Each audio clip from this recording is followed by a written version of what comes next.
Buenos días, jóvenes. El día de hoy vamos a hablar sobre inflación, devaluación y deuda externa. Tenemos que a partir de 1929, muchos países capitalistas empiezan a adoptar lo que es un modelo de desarrollo económico llamado Estado benefactor.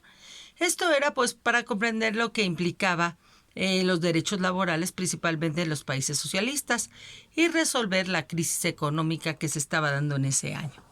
Bueno, en el caso de México, es en 1934 cuando durante el cardenismo empieza a implementarse un modelo que va a incorporar todas estas conquistas sociales que causan una gran admiración. Y entre esas medidas pues está precisamente lo que es la propiedad privada, se habla de que hay un sector de cooperativas, que hay grandes empresas paraestatales.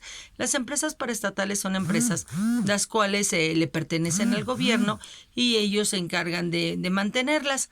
Y bueno, en este caso, el modelo siempre fue acompañado por un sistema político autoritario que además fomentó lo que era la corrupción, el corporativismo, la ineficacia económica, un mal gasto, el despilfarro de los recursos, etc. Y bueno, en agosto de 1976 el gobierno de Luis Echeverría pues decide liberar lo que es el tipo de cambio peso dólar, que había permanecido siempre en 12.50, decide cambiarlo. Y bueno, en ese periodo se va hasta lo que es 20 pesos. Tenemos una devaluación y por tanto ahora va a valer 20 pesos por dólar. Y bueno, tenemos que prácticamente durante el gobierno de José López Portillo vamos a enfrentar una fuerte crisis de tipo económica y esto va a ser debido a lo que es el boom petrolero. ¿En qué consiste este boom petrolero? Bueno, que durante el gobierno de José López Portillo se descubren yacimientos petroleros. Esos yacimientos petroleros, lo que el gobierno en lugar de darles una utilidad al petróleo y de decir, bueno, ok, vamos a crear industrias, vamos a crear empresas, vamos a crear empleo, no lo hace, le apuesta todo al petróleo, piensan que es la bonanza petrolera, siempre nos va, siempre la vamos a tener y oh, sorpresa, pues que no es así. Se caen los precios del petróleo, se cae la economía de México y entramos en una de las crisis más fuertes que hemos tenido. Desde 22 pesos que estaba por dólar el tipo de cambio, nos vamos hasta 77. Y cuando termina el gobierno nos vamos hasta más de 2,000 pesos por dólar. Y bueno, tenemos una gran influencia de organismos internacionales como lo que es el Banco Mundial y el Fondo Monetario Internacional. Durante la Segunda Guerra Mundial se planteó la necesidad de crear principalmente estas instituciones para que ayudaran a evitar principalmente lo que eran las crisis económicas y a combatir la pobreza mundial. Y bueno, en 1944, en la conferencia de Bretton Woods, se crea el Fondo Monetario Internacional y el Banco Mundial. Estas son como bancos privados. Tienen un consejo directivo, se nombra de acuerdo al número de acciones que posee cada país.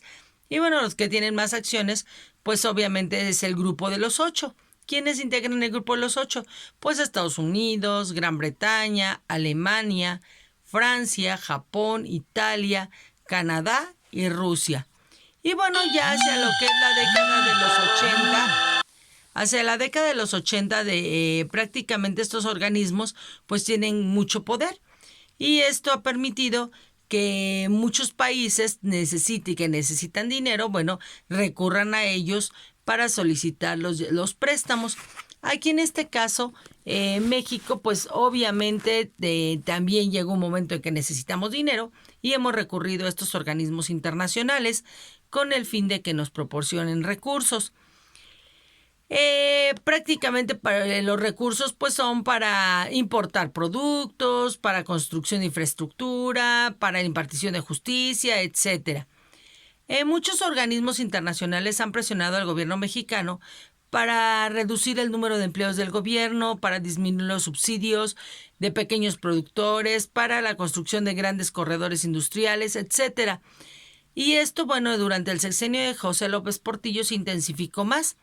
¿Por qué? Porque prácticamente cada que nosotros les pedíamos dinero, pues ellos lo que hacían era nos presionaban para que implementáramos ciertas políticas que a ellos les convenían. Y bueno, durante el sexenio de López Portillo también se da otro paso fuerte en la economía, que es la estatización y venta de la banca. Cuando llega José López Portillo, él empieza a decir que pues que la banca tendría que ser de México y que por tanto no se iba a permitir que extranjeros se encargaran de ella.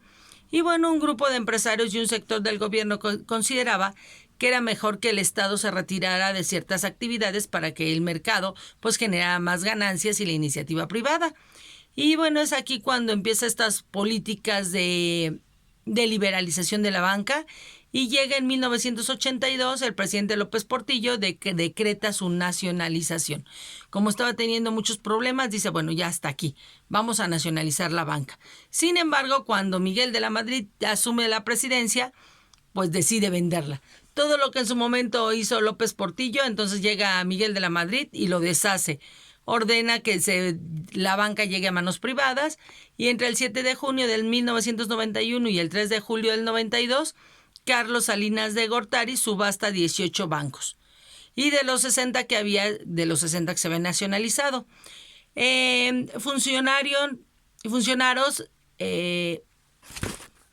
funcionarios consideraron que esta era una buena estrategia y se provocó una verdadera tormenta en el sistema bancario, porque obviamente se ofrecía mucho dinero por lo que era la cartera vencida y la gente ya no podía pagar sus deudas, pues también tenía problemas con los bancos, entonces estaban entre situaciones de qué hacer con los bancos.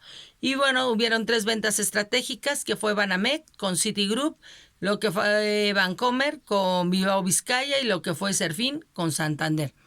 Hacia 1998, el auditor canadiense Malcolm McKay descubrió una extensa corrupción en el sistema bancario y bueno, durante el gobierno de Zedillo, él pues se fue a lo que era el rescate de los bancos.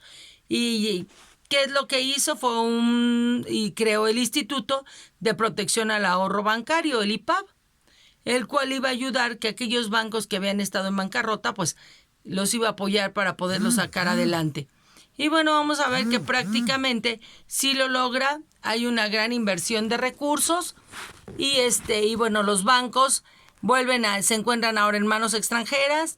Las comisiones que se cobran por los servicios son más altas que las que anteriormente se cobraban y también de las que se cobran de los países donde ellos provienen.